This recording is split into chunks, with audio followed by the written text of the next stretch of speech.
Oh, looks like Elon's trying to rally support to move the headquarters now, huh? Or the official business location to Texas. Yeah, I guess so. I don't really know much about Delaware incorporation. I'm sure there's reasons why companies incorporate in Delaware, and I won't know how many of those we're gonna give up by moving. But it's pluses and minuses to everything, right? Yeah, and it's just very interesting to see all this. I don't know if there's any real benefit of it, and what kind of message is he really going to send to Delaware if that's what he's trying to do.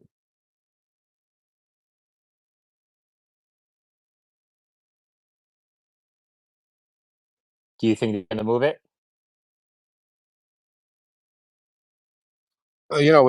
With him, to be honest, uh, the probability is always greater than zero, right?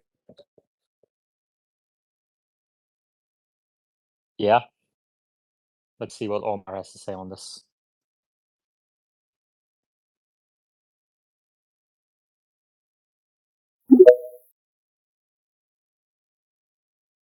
Omar, how are you? Hey, doing good. So we're talking about incorporating Delaware to Texas or Nevada. Um, but for starters, what are the benefits of incorporating in Delaware? Well, Delaware is the smallest state, so it is literally tiny. Almost nobody lives there. So they said, hey, wait a minute. What if we just made ourselves the best place to form a corporation? So even though we're the tiniest state, every major company incorporates here. And, we just really make sure our tax laws are, you know, very, very friendly and very, very minimal. And, it makes sense. What the fuck do they need? They're fucking Delaware, right? They barely even have Hmm. any land. So they don't need to raise money like other states do.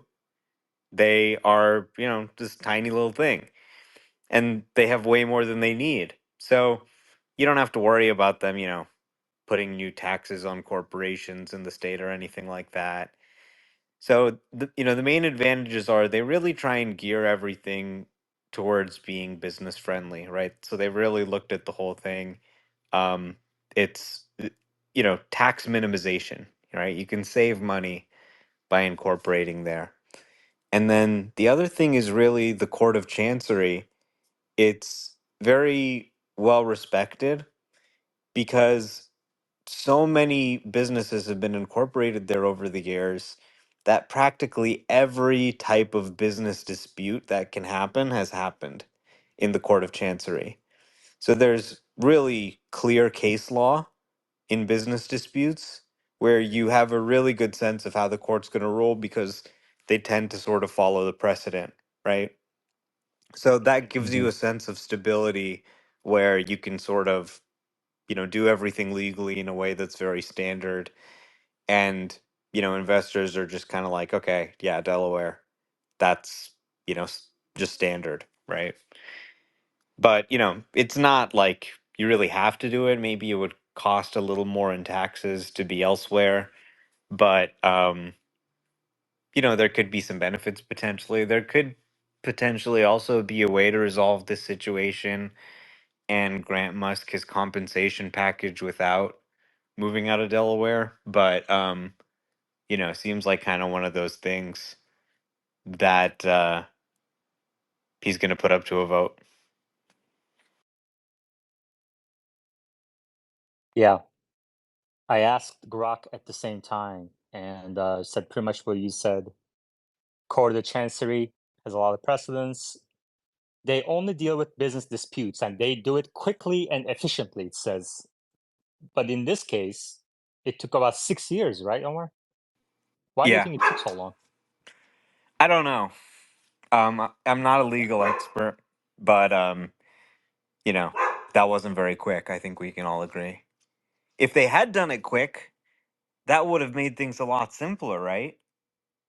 Because then they could have fixed it at the time. But, here we are now after the fact. It's a completely different situation than when it was something that seemed, impossible to achieve. Now people are saying, you don't deserve it or whatever. So, yeah, I don't really know what happened here. I mean, right away when I read the opinion, it was like, you can tell her politics just from the thing. Oh, he already has shares. Was the richest man in the world overpaid? But, honestly, I'm really not too worried about this. I understand that Elon's upset about his $55 billion possibly being called into question. I would be upset too if I lost $55 billion. I mean, I don't even have $55 billion to lose.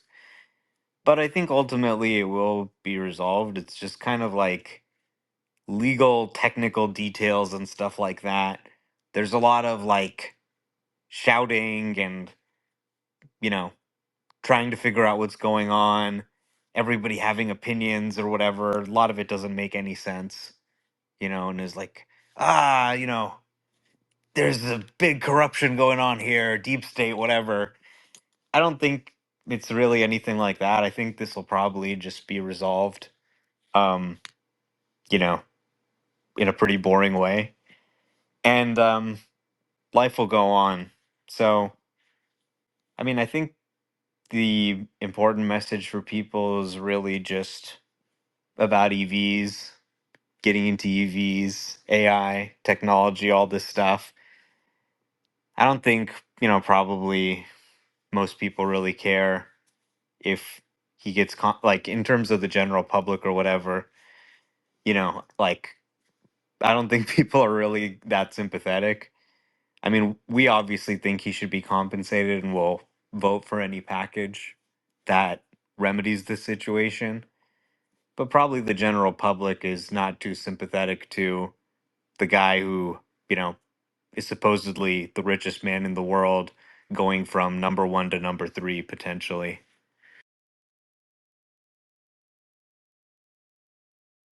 So in the replies, Ken Jacobs Esquire says, I believe Tesla pays $200,000 a year in taxes to Delaware.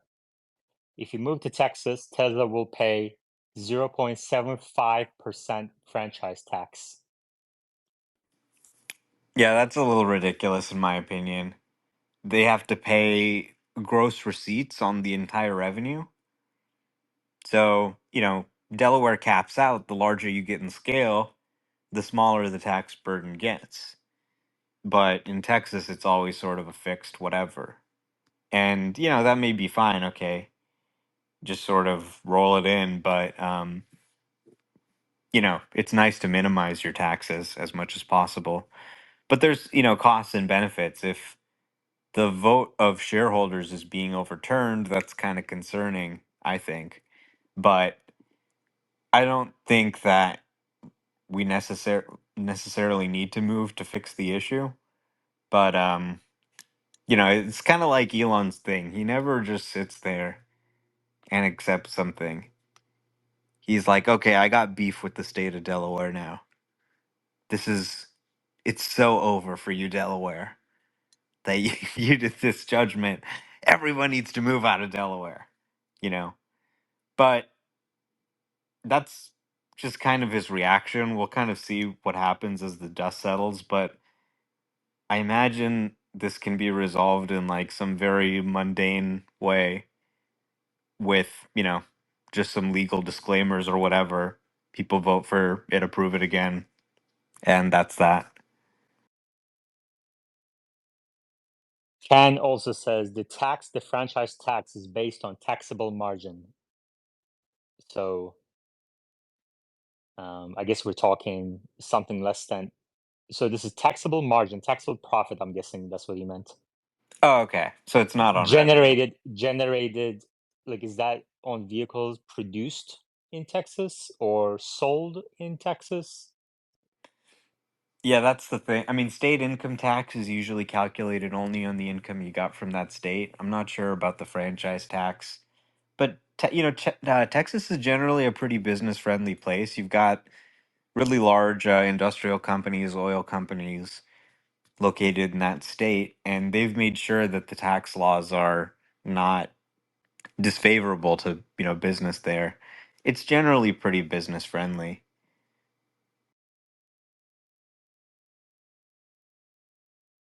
If Ken wants to come up and explain to us, it would be really helpful.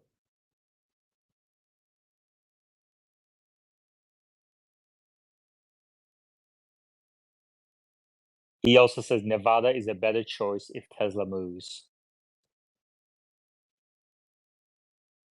We have a lot of guesses in the replies. Ken, how are you?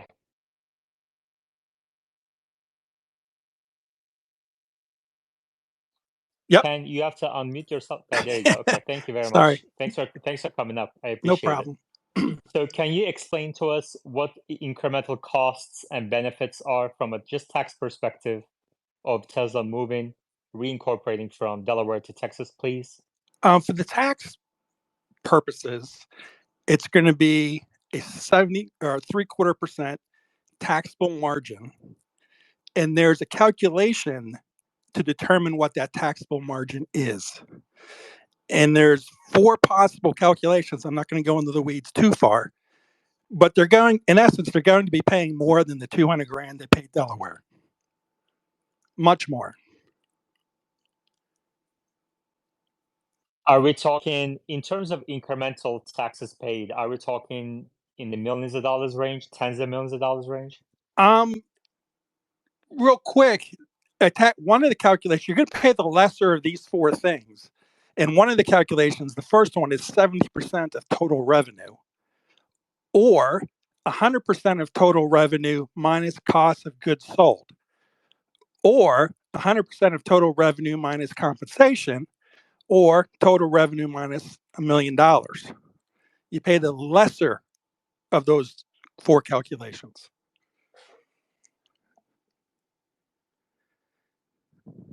Okay, so 0.75% on revenue minus COGS, basically, so gross profits. Correct. And is that on vehicles sold in the state or produced in the state? It doesn't. It says 100% of total revenue minus. It doesn't give a in-state, out-of-state differential. So I'm going to assume worst case scenario and say total revenue overall.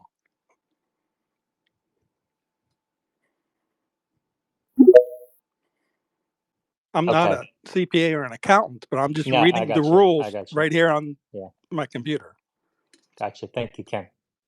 Wes, do you have anything to add to the conversation?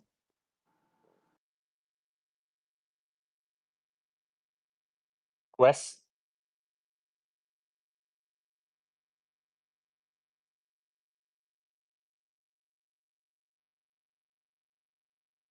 Wes is in listener mode.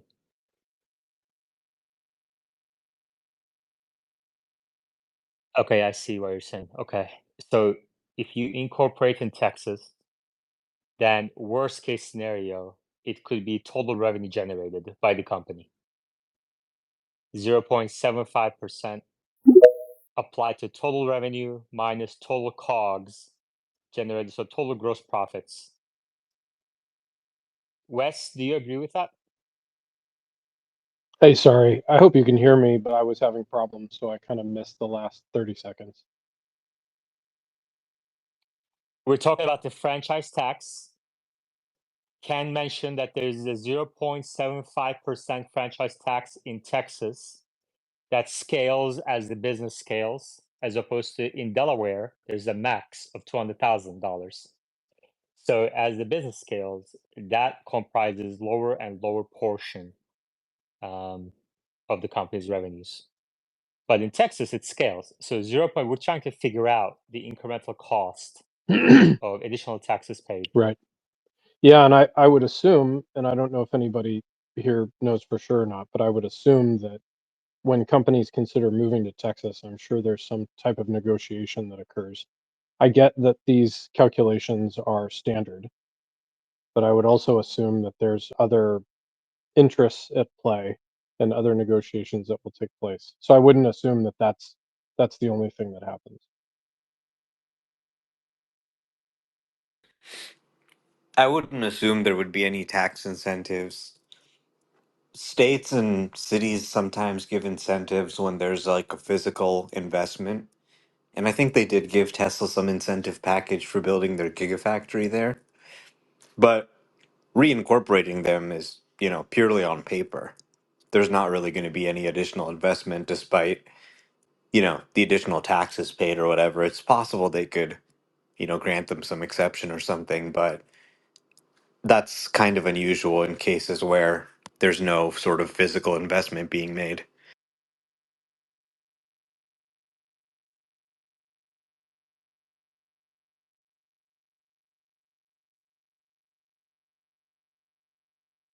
Well, I guess if we go into a shareholder vote, Tesla would have to spell out, right, what are the benefits and the costs of making such a move. And shareholders would figure it out too. Shareholders will make the right decision, and that's kind of like the beauty of the system. Elon can't just impulsively go do something. We have to vote on it, you know? So I think the shareholders will make the right decision. And I think this will all be resolved. Okay. Thank you, Ken. Appreciate your help. We're going to move on to V12. Omar, how is FSD doing for you? AI Driver put out his video. I'm sure you've seen it. Yeah, he did a great job. Yeah, FSD Beta 12 is amazing. Um, we picked up a Model Y from my roommate yesterday, and it came with FSD pre-installed, FSD 11.4.9. And just going back to that, it was just incredible how robotic and jerky it felt. At the same time, as I've driven FSD Beta 12 more, I've noticed more issues, including, safety critical takeovers, more than I had with 11.4.9. So there's definitely still some work to do, some additional builds needed before this goes out to more people. We have a question in the replies for you on FSD V12. Sawyer asks, I would like to know about the performance of FSD Beta when it rains, how it processes the vision data coming into the cameras, such as how it deals with rain. Well, it does work in the rain. I mean, the first day I got it was entirely raining, and it was raining yesterday. So I was using it yesterday in the rain. It was working okay, but ultimately I just kind of drove myself a little bit, just because I felt more comfortable doing it. So rain has been kind of a weak spot. When I first got it in the rain on the highway, it would kind of throw up the red hands every few minutes, which was annoying. But it does work pretty well in the rain, and it's just trained end to end. So it just has to output what the right steering wheel and pedal commands are. If you put in training data that has rain and doesn't have rain and has fog and has snow and all these different weather conditions, the perception layer inside that sort of end-to-end neural net will just figure out how to see through that stuff. And we don't really know how it works exactly. It just figured it out itself just by, sort of looking at the images.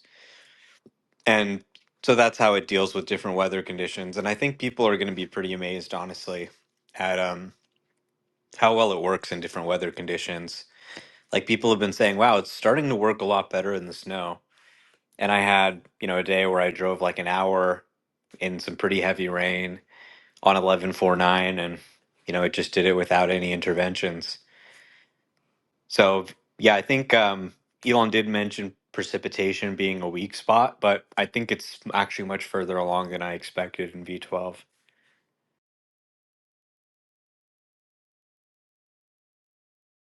All right, thank you. Let's see what Sawyer has to say. Any news?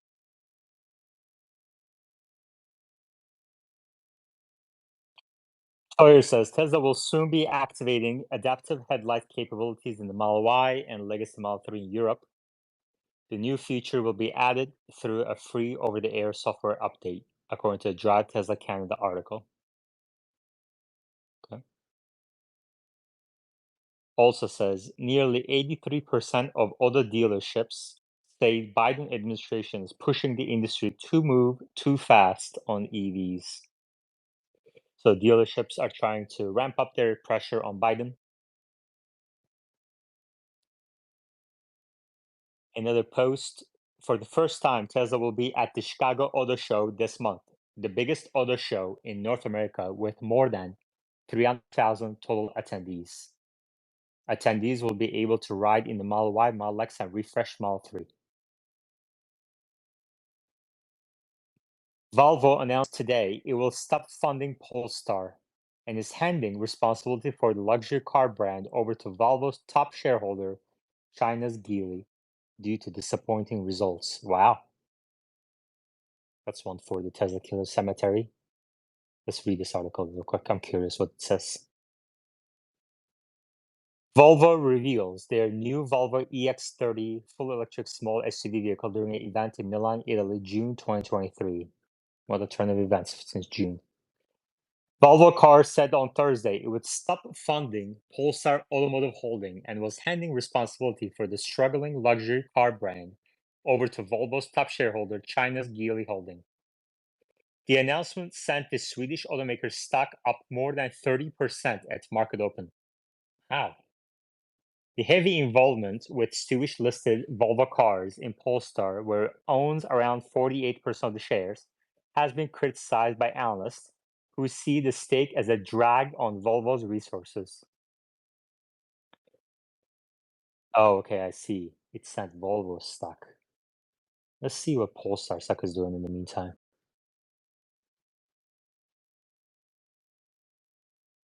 Polestar stock down 20% today.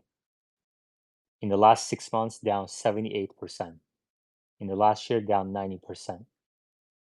And now Volvo stock.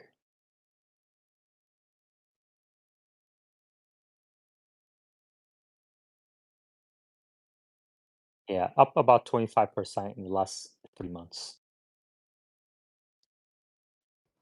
Okay. How about today? I'm looking at the ADR, which is up only 2%. So it must be a different. They must be talking about in the Swedish stock market.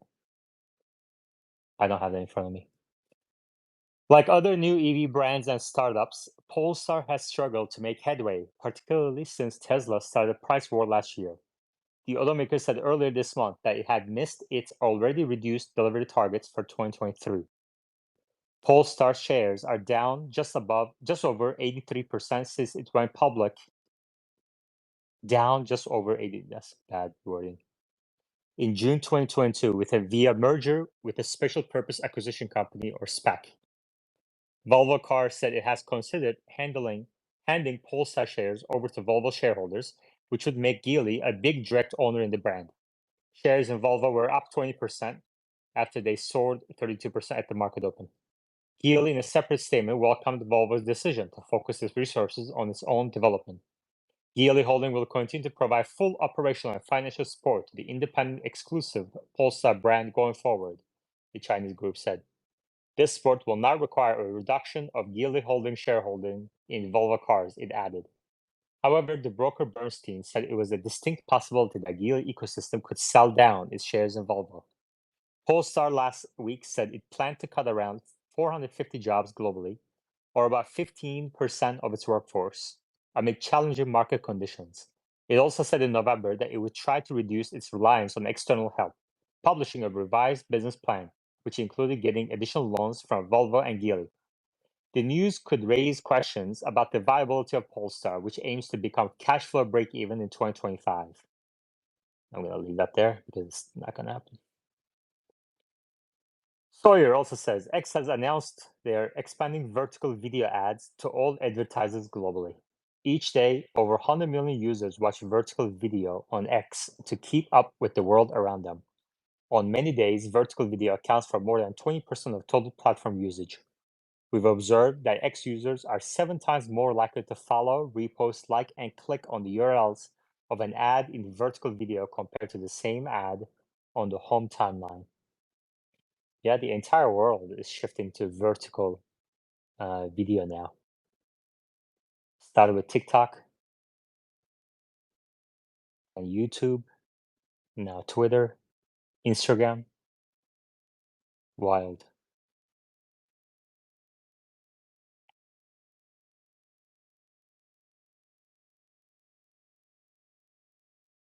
Tesla has launched Hardware 4 in China. Breaking. Tesla China has launched Model Y Hardware 4.0. No vehicle price changes. So I think all the global production now has Hardware 4.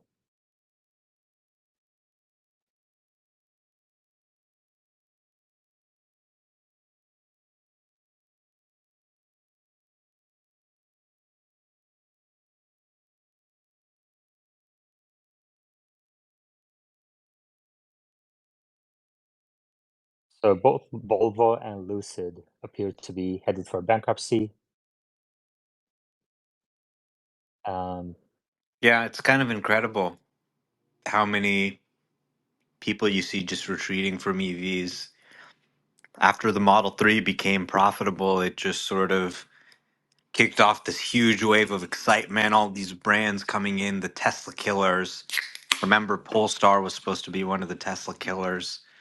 You had Ross Gerber going out saying, buy this stock, everybody. This is a great company. And, well, most of these companies have realized it wasn't as easy as it looked. I mean, almost everybody is pulling back now. It's crazy. And the market's actually rewarding them for cutting their EV investments. The market used to actually make their stock go up when they made a EV announcement. Now they are rewarded for divesting and not continuing to fund the EV business.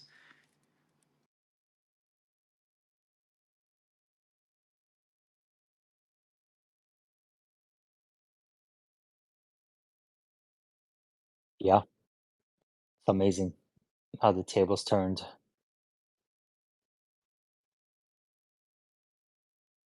We have a lot of macro data that came out today. If Machine wants to come up, he's welcome. And if Yutzi isn't here, he's welcome as well. I'm looking at GM stock. Still actually holding up with the gains a couple days ago. Up 11% in the last 5 days.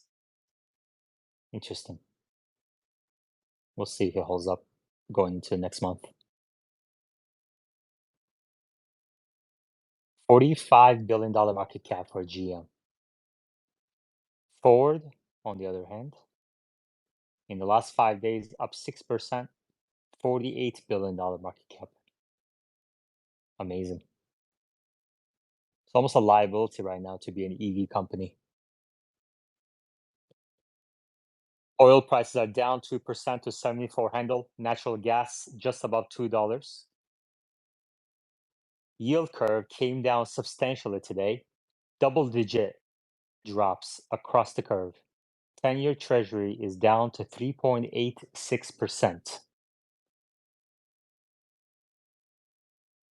Initial weekly claims for unemployment benefits came in at 224,000, above the prior 215,000, so it ticked up. Continuing claims also ticked up to 1.9 million. So employment market appears to be weakening a little bit more. Maybe that will, give Powell, who was concerned about employment market being still too tight, But really, the more important figure is going to come out tomorrow. Tomorrow is the employment report for January. So we're going to get the U3, U6 unemployment rates. We're going to get the hourly wage growth. And all of those are very important. Construction spending increased 0.9% in December, above the expected 0.4%. ISM manufacturing index for January came in at 49.1, above the expected 47.3. So after today's very positive numbers, GDP now by Atlanta Fed adjusted to above 4%, 4.2% is the new estimate for first quarter of 2024. This is a seasonally adjusted annualized growth rate, quarter over quarter annualized growth rate, 4.2%. Amazing. To what do you attribute the strong GDP growth, Omar? And then we'll switch to Sawyer.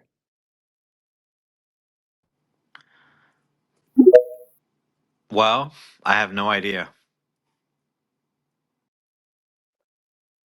Yeah, I mean, I'm looking at this blue chip analyst estimates. They're at 1% range, and quarter after quarter after quarter, Atlanta Fed's GDP now estimate has been multiple times that. And throughout the quarter, the blue chip consensus estimate has had to increase to where Atlanta GDP always was. So you're welcome. How are you? Good. What's going on, guys? Nothing much. Any news? We read through your post just a second ago. Okay. Well, then you know looks everything like- I've known today. Yeah. What's most exciting to you? Not much today. I guess maybe the configurator going live in Chile. That's the first South American area that's gotten the Tesla configurator, so that's kind of cool. I had a few people reach out to me that went to the event there, and it sounds like it was fun event. And then someone DM'd me today that Tesla will be at the Chicago Auto Show this month, which is the largest, by far the largest auto show in North America. Like over 300,000 people went last year. And so Tesla's making their debut there with the Model Y and Model X, and sounds like the Refresh 3, and you'll be able to ride in all of those. Doesn't sound like a Cybertruck will be there, but I don't know, maybe things could change last minute. But lots of people will be able to likely ride in a Model Y and 3 and X for the first time, which will be cool. Speaking of the Cybertruck, where do we haven't talked about Cybertruck in a while. Where do we stand with the production ramp, invites to order, VINs being assigned? Has there been any major news? I haven't really been following it that closely, especially the production. I haven't been watching the Giga Texas videos lately. I just haven't had time. But I did have a few people like DM me the last few days that they've gotten invited. I don't know how many waves, if this is another wave or not, but it also going back to like the Q4 earnings call, I forget who it was. It said, but the Tesla said we're almost sold out for 2024 for the Cybertrucks. I think that means the Foundation series and not like, the regular versions, which they said would come out this year, both the Cyber Beast and the $80,000 all-wheel drive version. But we still don't really know how many Foundation series they're making.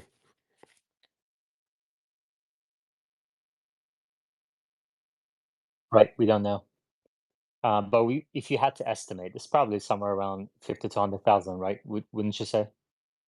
I mean, if they're saying production's almost sold out for the entire year, that leads me to believe it's more than I thought it was. But I don't know. It could be a few thousand. It could be 30,000. I don't know. I just be guessing. I will say that I was with my friend taking delivery of his new Model Y yesterday, and a Cybertruck delivery happened while we were there. Was it delivered without the wheel covers? Yeah, or I don't know. I think it did have wheel color covers, but I did see that news about the recall, and other people were saying it got delivered without the covers. So I would assume that they probably delivered it without the covers. It might have been on just for display purposes. What's weird is if that is an actual recall, which it sounds like it is, the wheel covers were redesigned from the original Cybertruck, because the original ones were all plastic, like all the way through. But Tesla changed it so the tips of them were rubber, so when it touched the tire, it wouldn't shave some of the tire off. But it sounds like even the rubber ones are coming in contact with the tire and sort of shaving off bits of it, like, through just constant contact, which is kind of weird. So I guess now they gotta redesign that.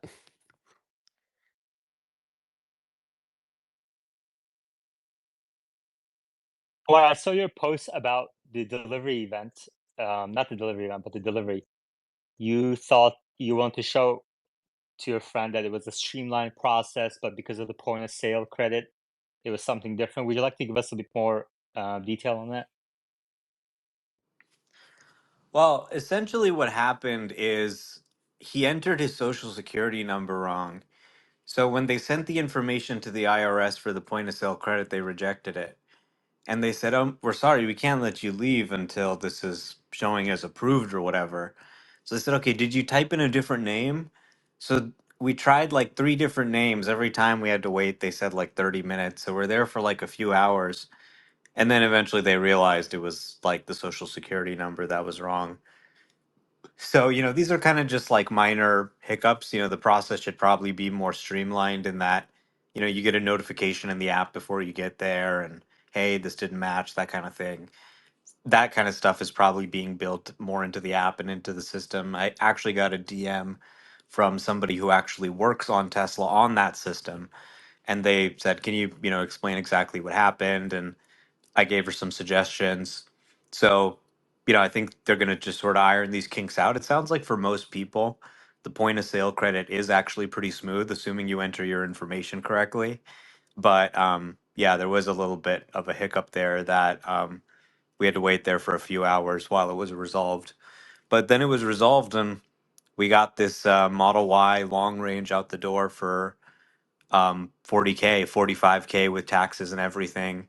So it was a really interesting experience just kind of seeing, all the pricing details on a typical Model Y today and what it really comes out to.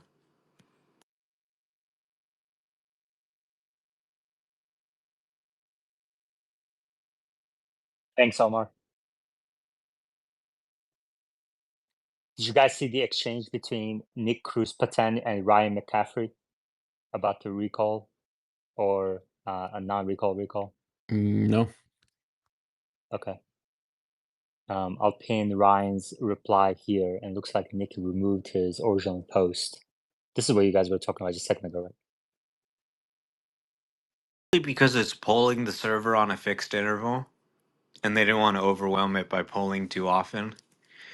I would maybe use like the push notification system or something. Somebody told me there's going to be a recall tomorrow.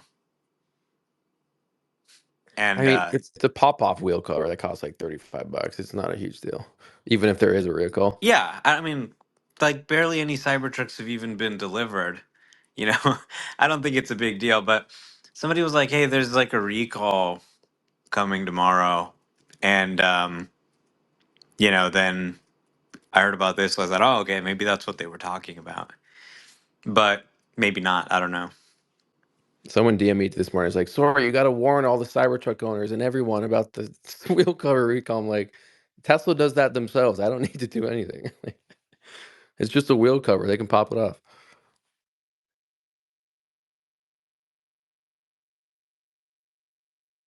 How many DMs do you get a day, Sawyer?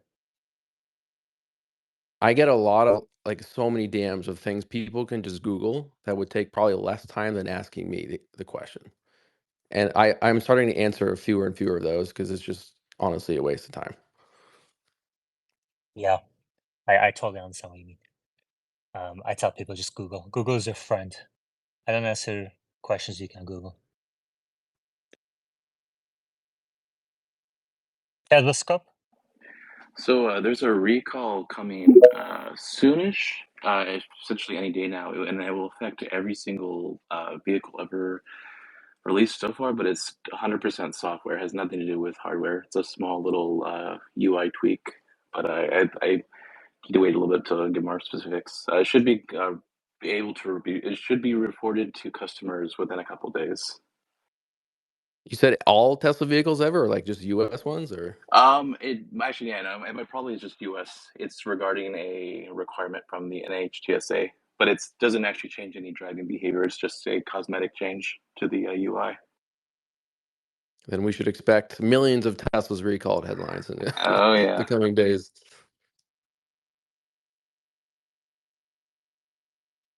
Nick, Um, do we know? That'd be interesting to see how many Cybertrucks are affected. Will they come out with that number, and then we could kind of see what their progress has been over the past couple months? yeah, they might. They might. It's probably going to be a Yeah, it few sounds thousand, like right? this isn't a recall. I wouldn't consider this to be a recall, probably. I don't know. Maybe it will be, but it sounds like the recall was what Tyler was talking about with this UI change, whatever it is. There's been enough small hardware tweaks over the years, especially with like the Model 3 and Model X steering wheel where required. A couple revisions to improve some of the basic material quality. That didn't necessarily require a recall. They just reached out to all customers that were affected and offered a replacement. So I anticipate this will basically be the exact same way.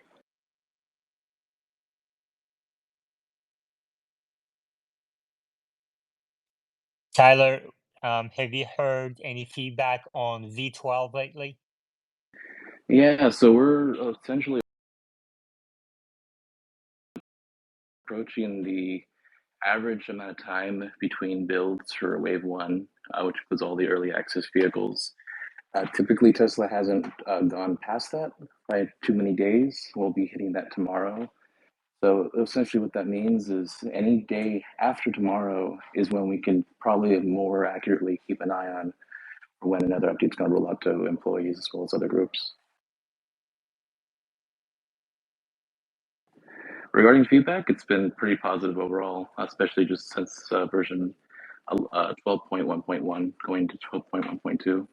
Pretty much only improvements from there. Omar, is that the version that you have? Yep. Tyler, Omar says that the safety critical disengagements have increased a little bit on V12 versus V11. Did you hear the same from others? Yeah, so in my original threads, I essentially couldn't at least at that point comment on the negatives. I was only able to share kind of the neutral and the positives at that point. It's important to get the negatives out there too. But yeah, this essentially with so many things changing in version 12, there are expected for there to be more essentially critical failures where the red wheel appears.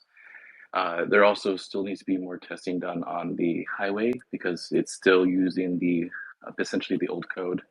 There's some improvements that we have been brought over, which is why we're still seeing the occasional version 11 updates.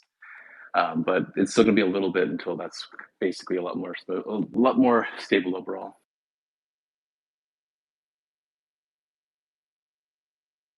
All right, great. I guess we'll wait for another update in the next few days. Yeah, it shouldn't be. It should be pretty soon. Tesla typically doesn't try to.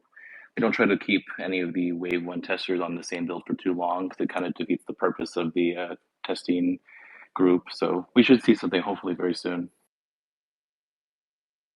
Okay.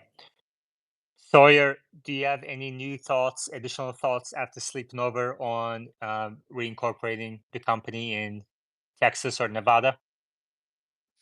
I think it's still too early to like draw a lot of conclusions off of all these events, but it sounds like, well, based on the research I did, that Texas courts are not as inclined to second guess business decisions as the Delaware courts are. Um, that's not to say that incorporating in Texas doesn't have its downsides. I think it does, but I'm not a lawyer and I haven't done enough research to like give a full conclusion of what I think Tesla should do. But I think Tesla should lay out like the pros and cons of incorporating in Texas versus Delaware, because I think a lot of us are sort of just in the dark on all of that legalese because we're not lawyers. Yeah, my vote's still open at this point. I'm gonna read all the material. I'm going to listen to people on X, and I'll make what I think is the best decision, and I'll probably share that decision. It sounds like Tesla can appeal the judge's ruling at the same time as presenting a new compensation package. And then at any time, if they want to just, pull out their appeal, they can. So maybe that's the path they take. I thought they would do one or the other, but maybe they'll just do both.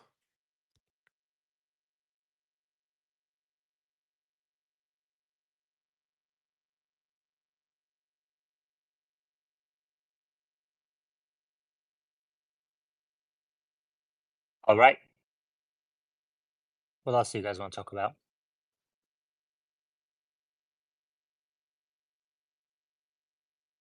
Not much news on Cybertruck. We're waiting for a new update on V12 to the employees. We talked a lot about macro yesterday.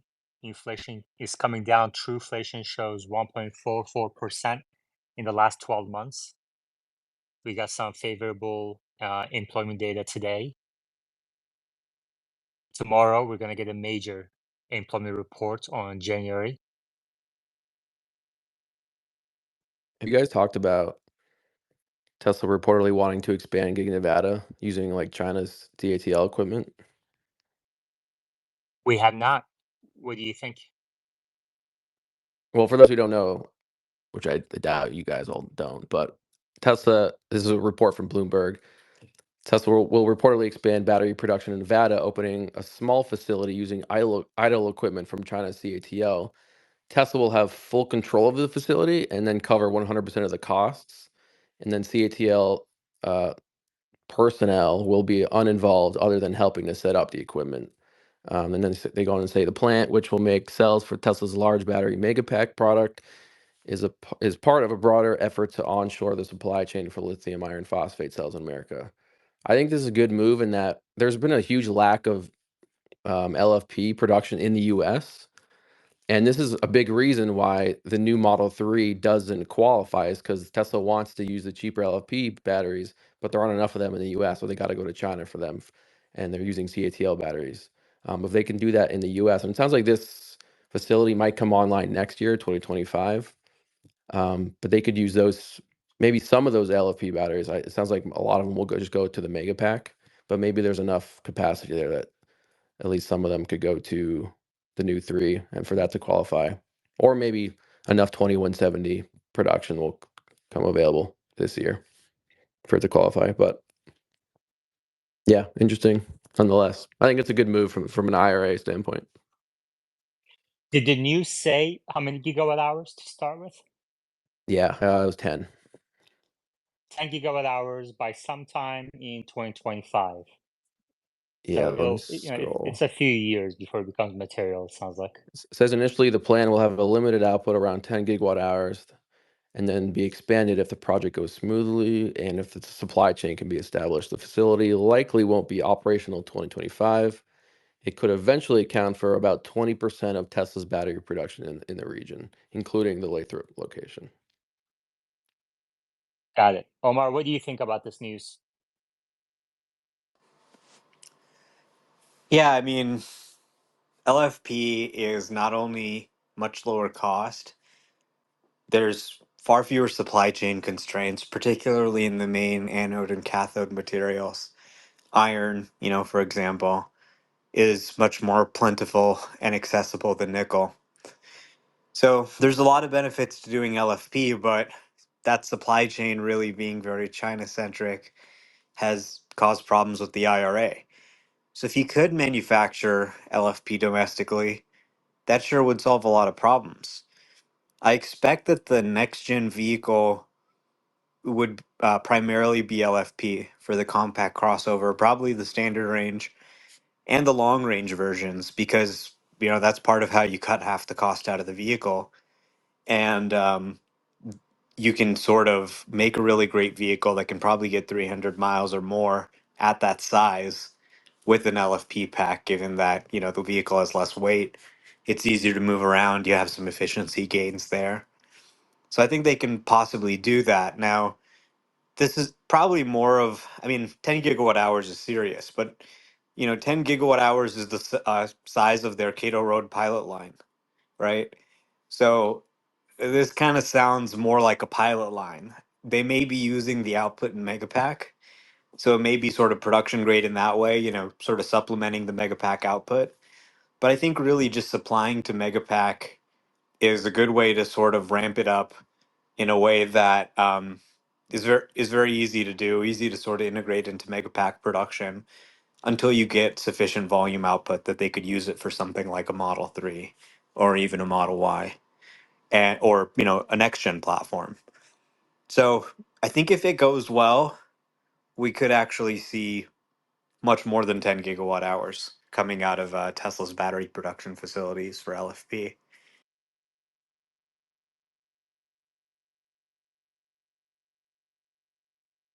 All right. We can take some questions too from the audience if somebody wants to come up. Ask a question to Sawyer, Omar, or Tesla Scope. You're welcome to do so. Richard Wessel says, so why use LFP and what it would take to bring the Cybertruck to a range that most people would be happy with, something more akin to what was announced originally? Are there any other battery technologies that could get us to proper ranges that people would be happy with? Well, Tesla's not done iterating on their 4680 cells, so we're only on Gen 2 or 2.2, I think it was, or something. So those will continue to improve. Energy density, I guess, will improve over time. Jordan Giese is better at explaining all this than I am, but those will continue to get better. We're in its very early stages of those. Okay. Tesla Scope, have you heard anything about FSD on Cybertruck? It's still being worked on, but there's not been any updates that I can share in terms of timelines. I think the general opinion has just been that hopefully within the next 1 to 3 months. 1 to 3 months. All right. General opinion. Got it. Thank you.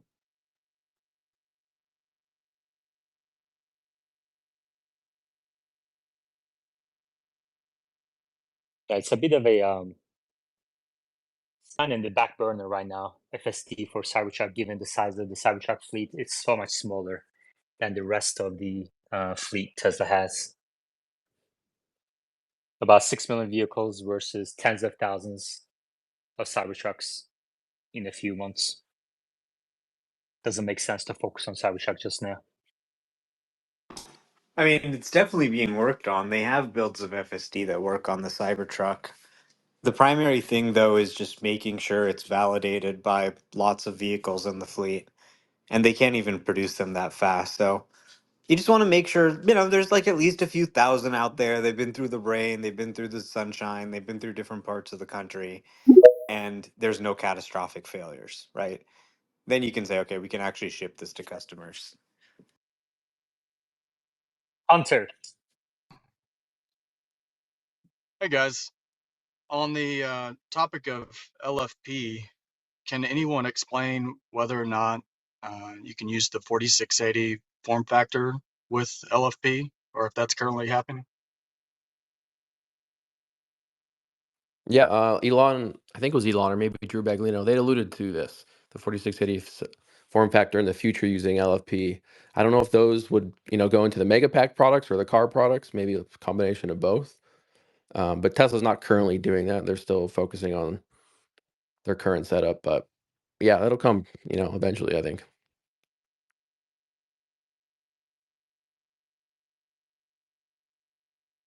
BYD also just showcased a 4680 LFP battery, right, Sawyer, in one of the conferences, I think. Yeah, yep, they did. And in this space, we talked about maybe Tesla's going to use those 4680 LFPs for the Cybertruck standard range in China. Is that possible, do you think? Well, as far as I know, it can't legally be approved there just because of the shape or whatever, or the fact that it's a truck. I'm not sure exactly, but I'm pretty sure that's correct. So even if they can use LFP, it won't matter if it can't be legally approved there. Tyler, what do you think? I see you agreed with Sawyer. Yeah, there's definitely different certification system or processes in China. I would essentially agree with what Sawyer said as well, that if it were to come to China, it's not going to be anytime soon. Tesla's going to have to go through a lot of kind of steps before that even be something remotely possible. So why do you guys think Tesla brought a couple of Cybertrucks there? Well, I mean, the Cybertruck is sort of a halo product, and even if people can't buy it there, it draws a lot of people. They placed a lot of Model Ys and 3s around the Cybertruck, so it introduces people not only to the Cybertruck, of course, but Tesla's other vehicles. So, and it's just good marketing. It doesn't really cost much. With all of the photos I've seen, there have been literally crowds of hundreds surrounding the Cybertruck in China. So it's been a great marketing, I guess, device so far. Chinese people love cyber stuff. Like they did the partnership with McDonald's for the Cyber Spoon for McFlurries. They did the Cyber Pack backpack, even the Cyber Vault for the wall chargers or mobile connectors rather. They love the cyber stuff over there. Tyler, you said it's not going to be anytime soon, which kind of implies that maybe in the long term, Tesla could open up the orders in China for Cybertruck. Is that a correct interpretation of what you said? I don't think they'll open up orders until there's essentially at least a planned route for how they're going to plan to sell them in the country. I think similar to with FSD, where they technically haven't even offered it as an option in China, but they've finally gone through the steps for certification for it to be able to be the second, or essentially the third country that has access to FSD this year. So I think they're very careful with what they advertise and what they're intending to communicate to customers, especially in China. But if and when there is any plan for Cybertruck, we should hear about it pretty much universally all over the place. Sawyer, I'll bet you coffee that Tesla will take orders for the Cybertruck from the Chinese customers by the end of 2025. What do you think? Wasn't there like a short period of time in the past where they took reservations in China for that? Or am I No, remembering wrong? orders. Oh, actual orders by end of 2025? Uh, yeah, I don't think that'll happen. So I'll take that bet. All right, we have a bet. So they did release the exclusive product with the Cyber Spoon just in China, I believe. So that was a definitely interesting decision. I know they released essentially the Cyber beers in Berlin, but it was very interesting that they released the Cyber product early in China. Hunter, you may go ahead while I type up this coffee bet. Yeah, is there any feasibility that China sees the level of interest and they themselves want to change the regulations that would allow Tesla to sell it there?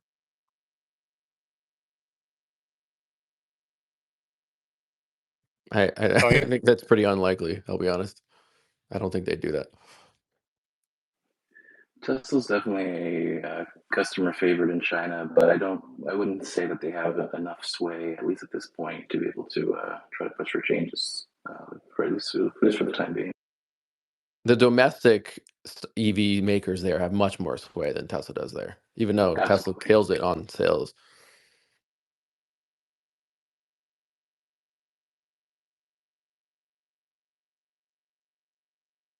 Tesla will take orders for the Cybertruck from Chinese customers by the end of 2025. Is the bet? I'm saying yes. Sawyer says no. So there we go. I haven't had a coffee bet in a while, Sawyer. Thank you. I was craving. You're welcome. I'm happy to be your fix. Thanks. I think you won our first bet, right? I don't remember what that was.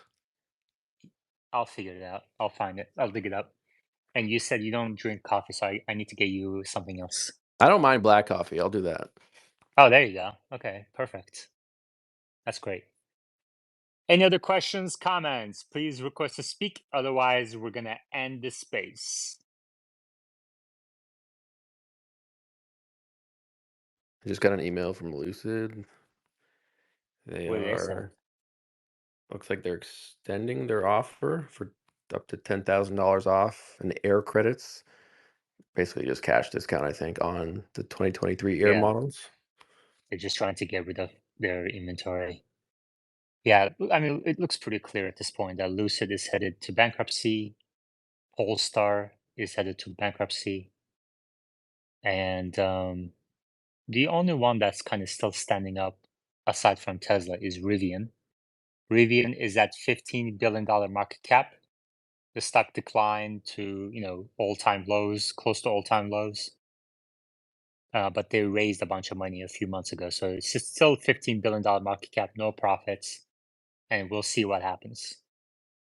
I think they're Rivian. unveiling their next generation R2 platform in March, if I'm not mistaken. So I think we'll get a good view of Rivian's future in about a month or so. Okay, good. That's good. Looking forward to hearing more about it. Julian Baliani asks, what's going on with Model Y Juniper? Anything on that front, Sawyer? I think Tesla Scope would know more than I would. Yeah, there's a couple minor revisions planned prior to that, but there's really a very loose timeline for when we're expected to see that.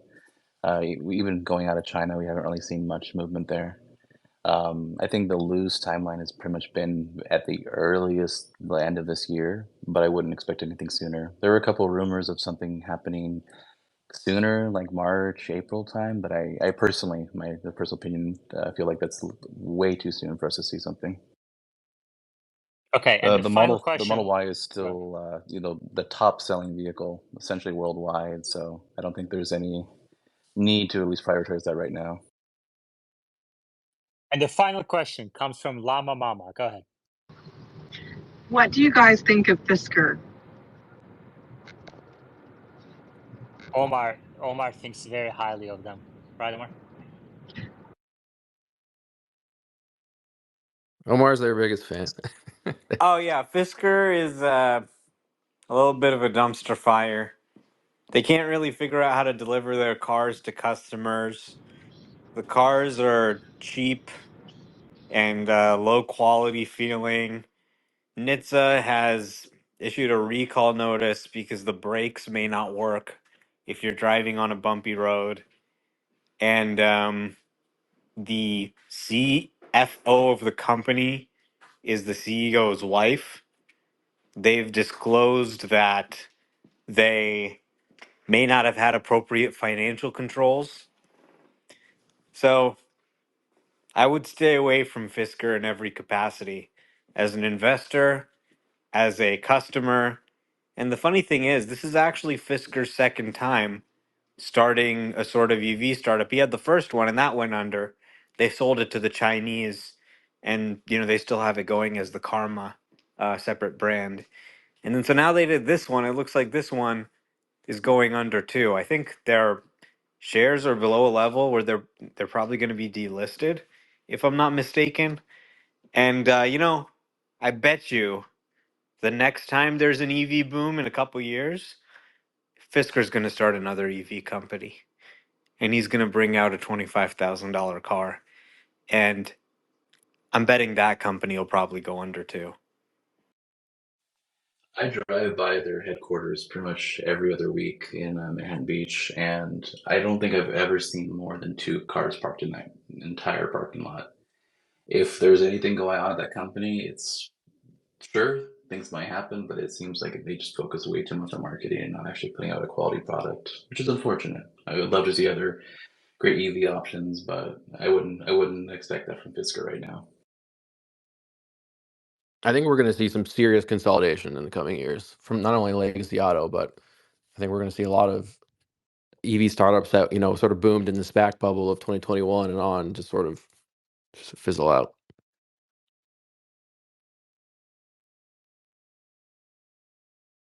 Tyler, it sounds like your voice is echoing.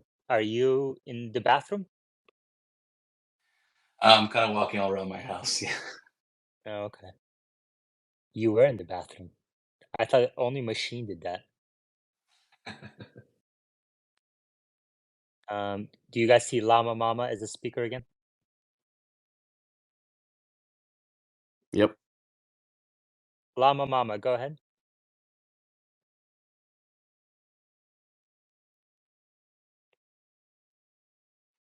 GM that just did the same thing. Well, I think GM's They been paying dividends for a while, but this is the first time Meta's been doing it or is going to do it. GM has been on and off with their dividend payments.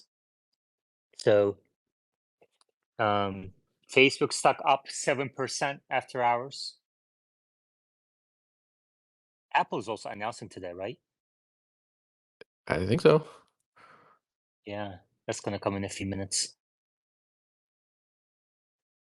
Yeah, 50 cents per share dividend.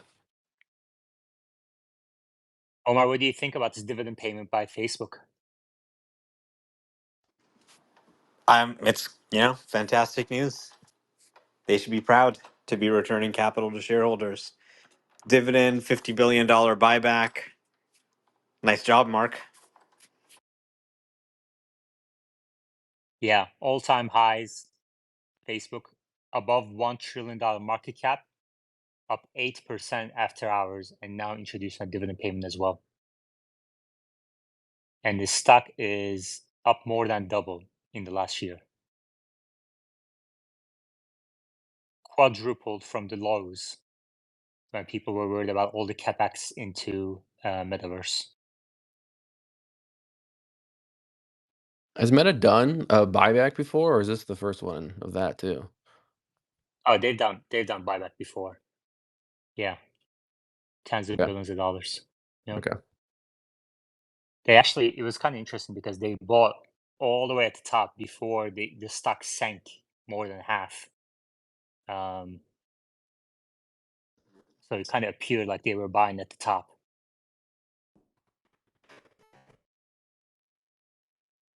Allows them to pass cash to Zuckerberg without him selling shares.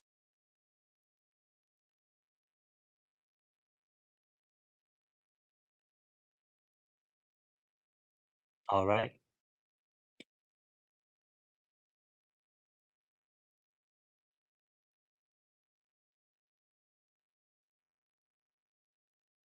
Apple still hasn't announced.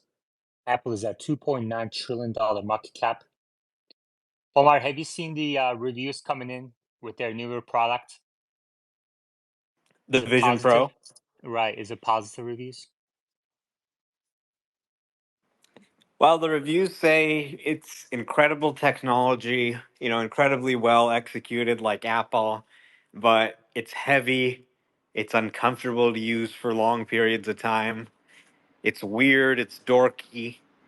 It's got a battery cord hanging off it that's got this big, heavy battery that's bigger than an iPhone you have to keep in your pocket.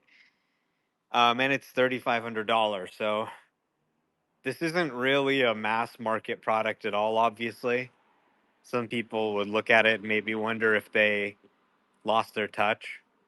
But I think the vision is a good name for it because it's their vision for the future of computing. What they really want to ship is a pair of glasses you can wear where your software and your apps are overlaid into the physical world. And, you can just sort of interact with them. And they don't really have the technology to do that today. So this is kind of a statement, I think, about what they want to build in the future. So it's interesting, but probably unlikely to be something that people actually use in this iteration, aside from, maybe a few early adopter tech people. Do you think the price will decline as Apple ramps production? Do you expect this product to be successful in a few years? I have no idea, but I think there's a good chance it could be. I do think the price will come down with future iterations. I think the hardware will get better. I think it'll become lighter, more comfortable. The design will improve. The app ecosystem will improve. And It's an exciting future where you don't have to actually hold a device. You can just simply interact with the apps through AI and computer vision. You just gesture with your hand, you tap, you look at things, and it tracks your eyes. It's a exciting new user interface paradigm from the company that has brought us, every major interface paradigm really since the dawn of the computer. So it's definitely interesting in that way from a tech perspective. But we'll have to see ultimately what happens in the marketplace. I don't think you can really judge it from this first iteration, but really, where does it look in 2 years or 3 years? Has this become a thing that's just still looked at like you're kind of a weird person, or does it become a more normal thing?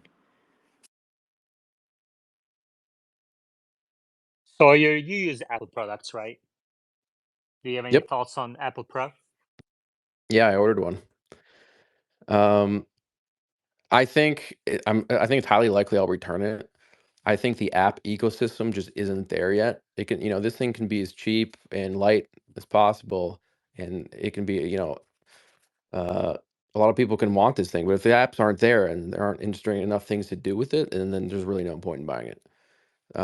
So I'll try it out, see what it's like. I suspect this is mostly just going to be incredible for, watching 3D movies in high frame rates and incredible HDR 4Ks in both eyes.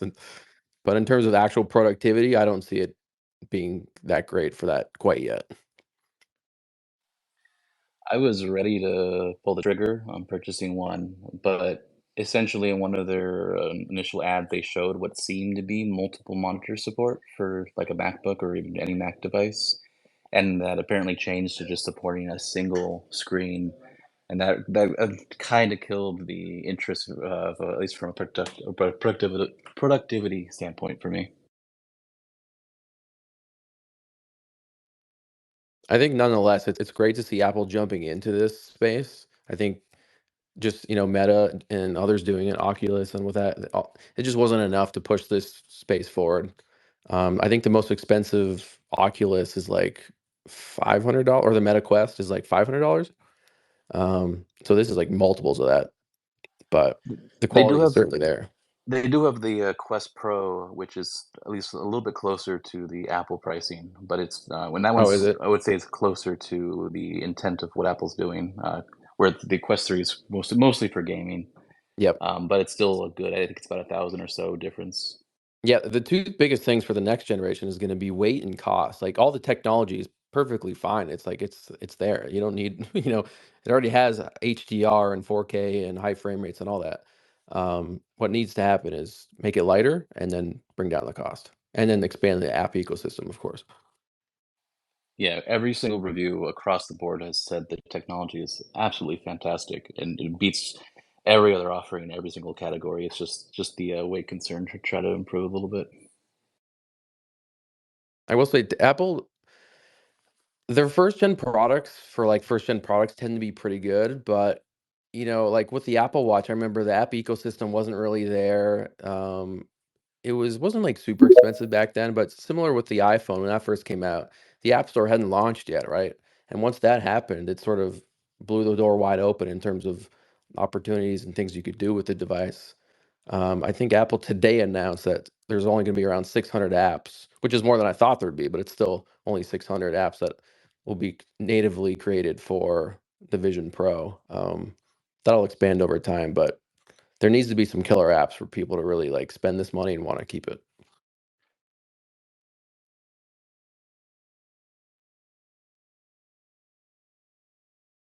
Omar, you order one too, right?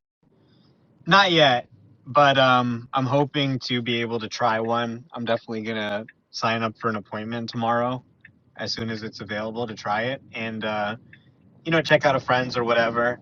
But even for me as a diehard, Apple, I've owned pretty much every product they own, I think, or they've made. But I mean, it's just hard to see myself wearing this thing and doing stuff. I don't want that to be my life. That I'm just wearing this ridiculous thing and I'm not even like seeing reality. You know, I mean, this is the first Apple product. Like normally Apple products, you look at them, it's like, oh my God, that's so cool. Look at that new phone, that new tablet. It looks so cool. You look so cool using it. This is the first one that's kind of like, huh? This is kind of dystopian. You see these videos Apple's making and they're talking to their kid and they're cooking or whatever, and they got this thing on their face. And it's like, huh? This is like, you want people to live like this? You want people to strap this iPad to their face and only see what, you know, they have their entire reality going through Apple? Like, I don't know. It's a little bit odd.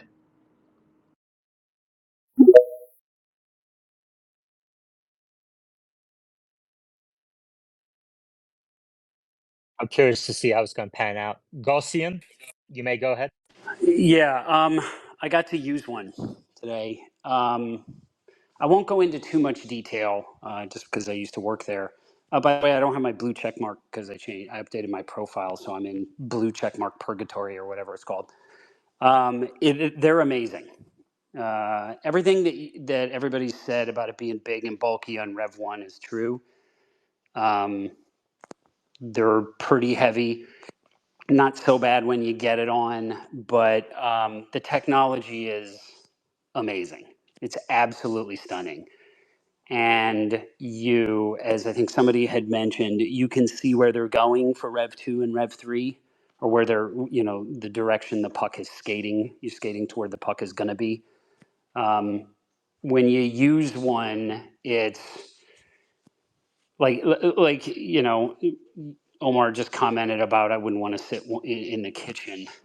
When you use one and you can see what it sees, you'll understand that commercial, because you can perceive the world around you a lot more than you would think you can.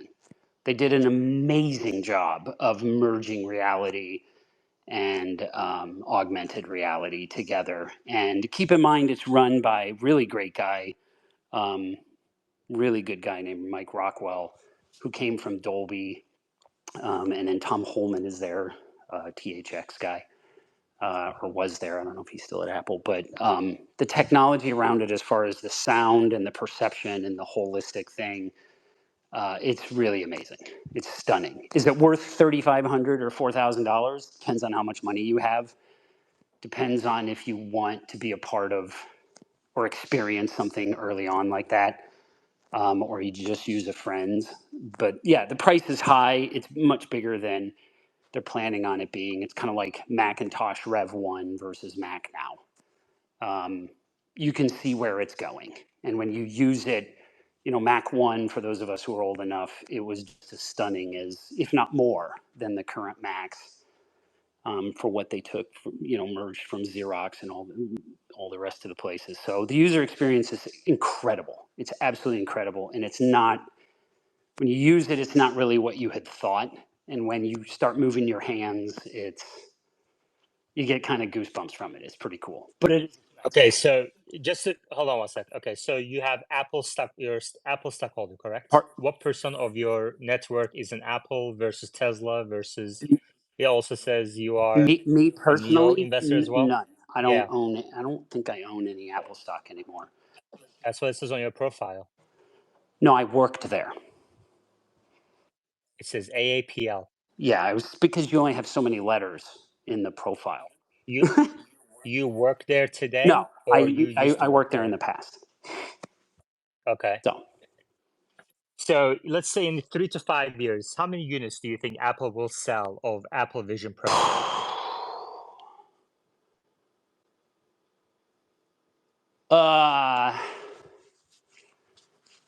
that's a great question. I'm hesitating to answer that because I don't want to trend where I think they're capable of getting the bill of materials cost and the size cost and the technology down to. But obviously, it's reciprocal of that, right? It's inverse. It's an inverse curve compared to size and cost. So, I don't think it'll be like Mac, where it's stated, it's been $1,500 to $2,000 from the beginning. I don't think it'll be like that at all. I think it'll come down. How fast they can get it down is how fast it'll widely adopt. and how fast and efficient they can integrate it with other. I mean, we definitely agree. I think everyone agrees with exactly what you said. You're not saying anything new there. Yeah. And if you don't want to answer my question, Yeah, I'd we're rather gonna move not. on. I'm sorry. Okay. Sawyer, there were news a few days ago about the first neural link in a human. Would you like to tell us a little bit more about that? I'm sure you followed that news.